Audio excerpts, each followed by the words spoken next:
Lesson 3-5, solving two-step equations.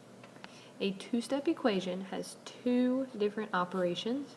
To solve two-step equations, you undo the operations in reverse order of operations.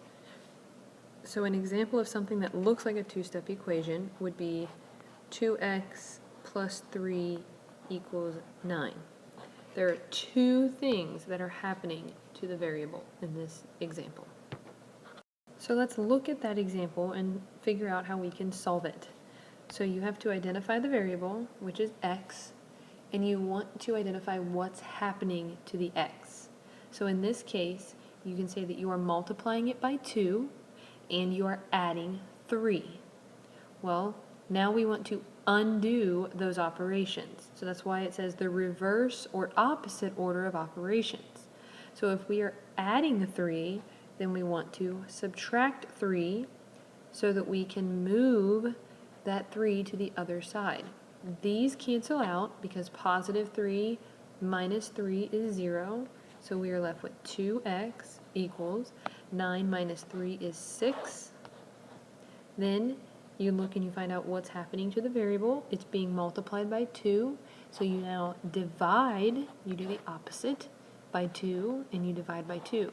So your variable equals 3. You always want to make sure that you check your solution to your problem to make sure that it works. So in the example that we had, the 2x plus 3 equals 9, where x was 3. If you replace the x with the 3, it should still give you the same answer.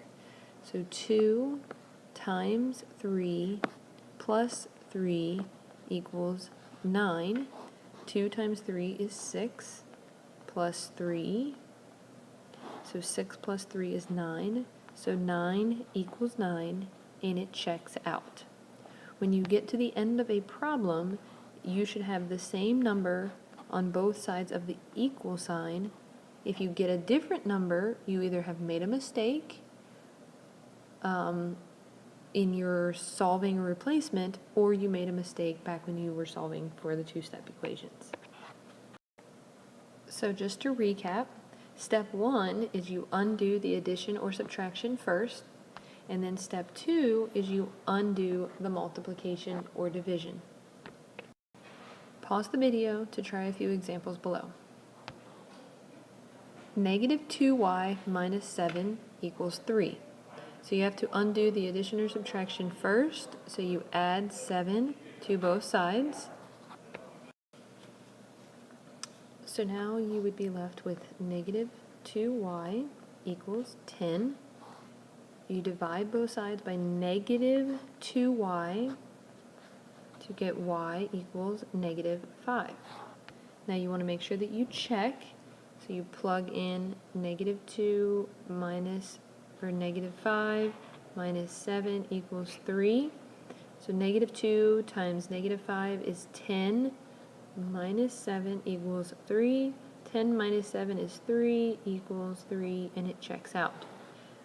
The second example, you first want to subtract 4 from both sides. So you get 5r equals 7. You divide both sides by 5. And so you will get r equals 1 2/5.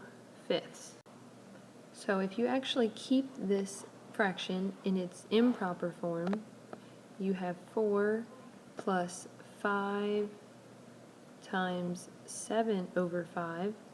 And when we multiply fractions, we just multiply straight across. So it would leave us with 4 plus 35 over 5, which would be 7, 11, so 11 equals 11, and it checks out. Pause the video to complete the lesson review. Make sure you show me the lesson review for verification of this video.